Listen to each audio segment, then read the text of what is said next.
Hello students, good morning. This is your next video of the pronoun. Okay. In this we have to study about the pronoun. In last class you have already studied about the pronoun.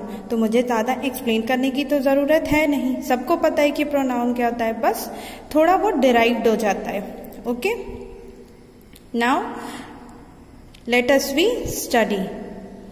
Mr. Kumar is a teacher. Mr. Kumar is to retire in June. Mr. Kumar colleagues are planning to give Mr. Kumar a farewell. इसमें आप देख रहे होंगे कि बार बार Mr. Kumar repeat हो रहा है. तो क्यों ना हम कोई ऐसा वर्ड खोजें या प्रोनाउन खोजें जो Mr. Kumar की जगह रिपीट ना हो. Okay, like this. Mr. Kumar is a teacher. He is to retire in June. His colleagues are planning to give him a farewell. Okay, यहाँ पे ही his उनके लिए यूज हो रहा है और him भी. ठीक है, हम इसे pronoun कहते हैं. A pronoun is a word which is used in a place of noun or noun phrase. मतलब हम noun की जगह पे या जो noun phrases होते हैं उनकी जगह पे हम pronoun यूज कर सकते हैं. Okay, now come to the kinds of pronoun. यहाँ पे आपके काइंड्स दिए हुए हैं और 8 काइंड्स ऑफ प्रोनाउन दिए हुए हैं. Personal pronoun, possessive pronoun, demonstrative pronoun, interrogative pronoun, reflexive pronoun, indefinite pronoun, reciprocal pronoun and relative pronoun. Now let us we discuss to the first one, personal pronoun. Okay, the following table shows the breakup of personal pronoun with the respect to case, person, number and gender. Okay, so student, focus on the table. This table you shows about the singular, plural, subjective, nominative, objective and possessive. Okay, इसमें आपको क्या दिया गया है कि first person है. ठीक है, पहला मेल है, फीमेल है, फिर न्यूट्रल है. ओके, तो फर्स्ट पर्सन में मेल, फीमेल या न्यूट्रल हो वो आई रहेगा. ओके, फिर जब ये सब्जेक्टिव से ऑब्जेक्टिव में जाएगा तो मेल हो, फीमेल हो या न्यूट्रल हो वो मी हो जाएगा.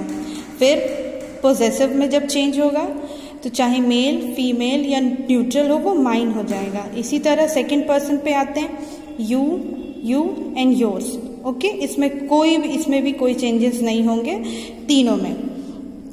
उसके बाद थर्ड पर्सन आते हैं, इसमें चेंजेस हो जाएंगे क्योंकि मेल तो आपका ही होता है, फीमेल शी हो जाएगा. शी तो क्या कहते हैं, मेल होगा नहीं. उसके बाद न्यूट्रल में इट हो जाएगा. फिर अगर इसे हम सब्जेक्टिव से ऑब्जेक्टिव में चेंज करेंगे तो मेल में हिम हो जाएगा, फीमेल में हर हो जाएगा, न्यूट्रल में इट ही रहेगा. फिर पोजेसिव में आते हैं, इसमें हिज हो जाएगा, फिर हर हो जाएगा और इट्स हो जाएगा.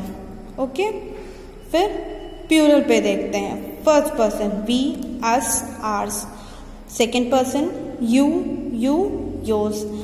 Third person they, them, their. Okay, so you can understand it easily.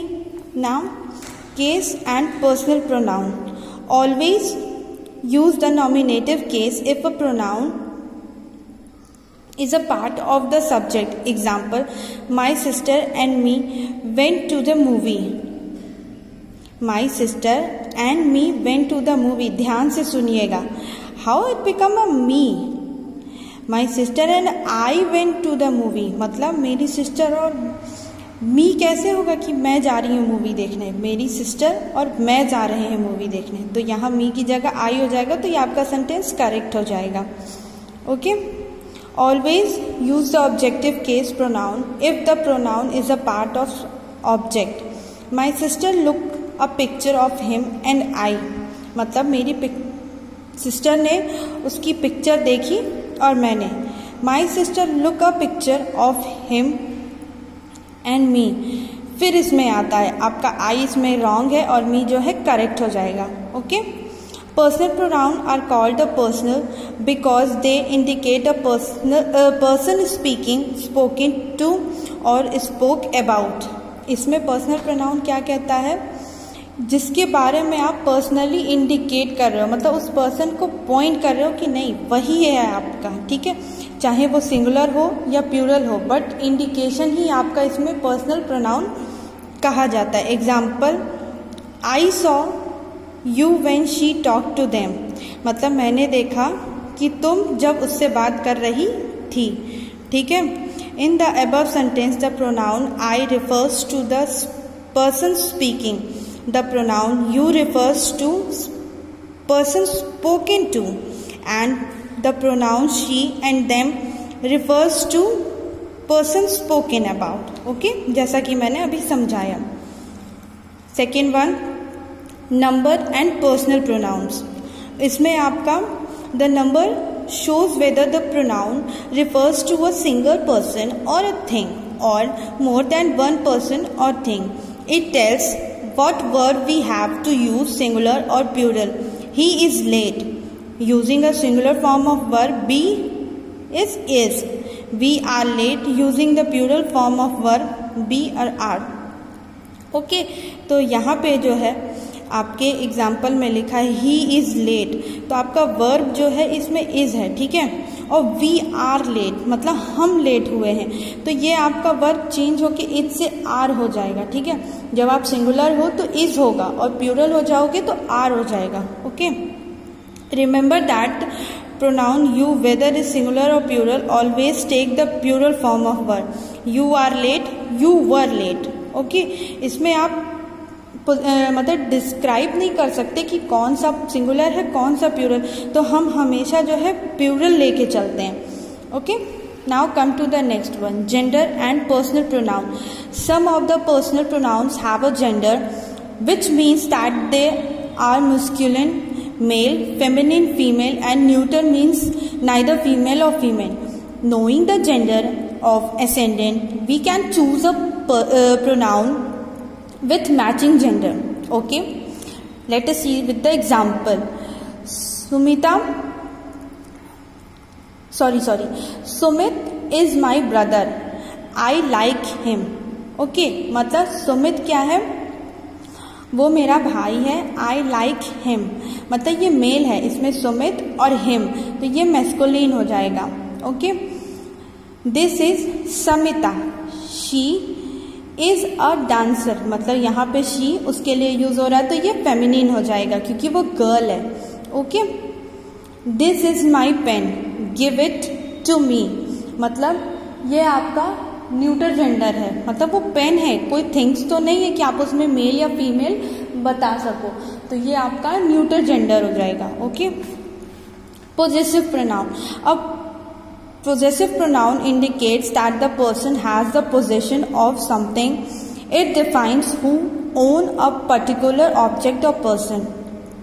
The possessive personal pronouns are mine, yours, her, his, its, own and their.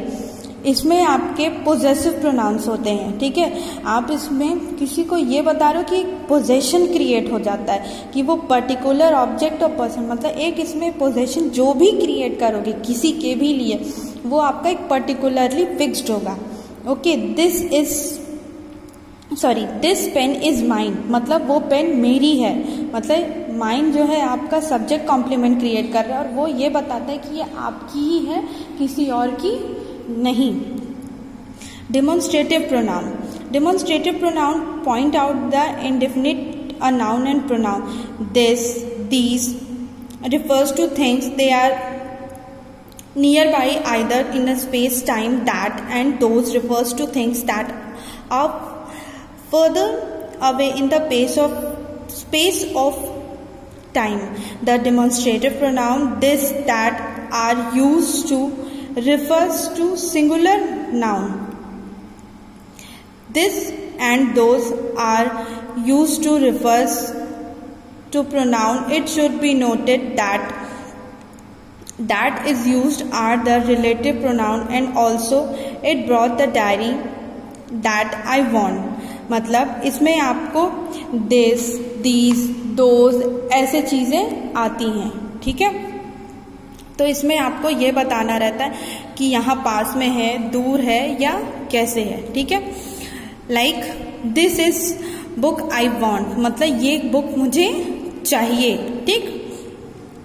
That is the pen he bought, मतलब उसने वो pen खरीदी। इसमें आपका subject this और that, those, these इसी पे depend करता है, ओके। नीचे लास्ट में भी एग्जांपल्स दिए हैं, जैसे these are my books, those are his pencil, I want these, she want those, okay. तो इसमें जो है आपका दीज और दोज में सब्जेक्ट बता रहा है, फिर जब सेंटेंस चेंज हो रहा है फिर उसमें आप देखिए कि वो ऑब्जेक्ट बन जा रहा है, okay. Now come to the next one, interrogative pronoun. And interrogative pronoun is used to ask the questions. Interrogative pronoun are who, whom, which, whoever, whomever, whichever, whatever, etc. इसमें आपका कोई भी कंफ्यूजन नहीं है। इंट्रोगेटिव प्रोनाउन आपका हमेशा question से related चीजें बताता है, जिसमें आप चाहे वो सब्जेक्ट क्रिएट कर रहे हो, ऑब्जेक्ट क्रिएट कर रहे हो, या फिर कहीं पे भी वर्क वो कर रहा है, वो वर्ब हो, प्रीपोजिशन हो, वो हमेशा आपका एक क्वेश्चन फॉर्म में रहेगा, okay. Now come to the reflexive and emphatic pronoun. The reflexive pronoun have the same form of emphatic and intensive pronoun. They indicate that the subject of sentence also receive the action of verb.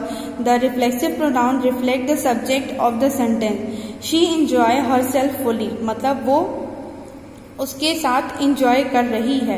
इसमें आपका कोई confusion नहीं रहता, इसमें आपका action of verb सिर्फ देखा जाता है, ठीक है। नीचे जैसे Ram and Shyam, I will come yourself, मतलब फर्स्ट पर्सन इंडिकेट कर रहा है और ये बता रहा है कि हाँ वो चीजें एक्शन हो रही हैं, okay.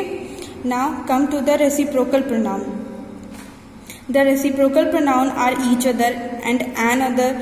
Each other are more frequently used than an other, but when more than two people other things involve one another is often preferred. मतलब इसमें जो है हम each other, an other use करते हैं, ठीक है। एग्जाम्पल देखेंगे, जैसे राम लाइक सीता, सीता लाइक्स राम। इसमें क्या जरूरत है कि आपको एक बार वो लाइक कर रहा है, एक बार वो लाइक कर रही है। इससे अच्छा हम ये कह सकते हैं कि Ram and Sita like each other, मतलब वो एक दोनों दूसरे को पसंद करते हैं, okay. Now come to the indefinite pronoun. The pronoun do not refer to any specific person or thing. The most common indefinite pronoun are all, another, any, anybody, anything, each, everybody, anyone। मतलब इसमें आपका कोई specific चीज नहीं रहता है, ठीक है। कहीं पे भी कोई भी चीज हो इसमें आपका इंडेफिनिट प्रोनाउन में आ जाएगी, ठीक है। एग्जाम्पल आपके इतने ढेर सारे दे रखे हैं, आप खुद भी पढ़ोगे तो समझ में आ जाएगा। नाउ कम टू द relative pronoun. A relative pronoun is used to join one phrase or clause to another phrase or clause. Some of the relative pronoun are who, whom, that, which, whose, etc. इसमें जो है आपका relative pronoun phrase या clause को join करता है। इसमें आप कुछ भी यूज कर सकते हो, बट आपका दो सेंटेंस ज्वाइंट होना चाहिए। जैसे the boy who is wearing a red shirt is my brother, मतलब उस लड़के ने कहा कि जिसने रेड कलर की शर्ट पहनी है वो मेरा भाई है। तो हुज यूज हो रहा है, तो ये आपका रिलेटिव प्रोनाउन है कि वो आपको उससे रिलेट कर रहा है, ठीक है। Now come to your exercises. इसमें आपकी जो है फर्स्ट टू लेके 9 एक्सरसाइजेज दी हैं, तो कम से कम नहीं तो सारी एक्सरसाइजेस के 5 पॉइंट्स आप लोग सॉल्व करोगे, ओके। और फिर मुझे बताओगे, डिस्कस करोगे कि ये हो पाया है कि नहीं, ठीक है। So thank you students.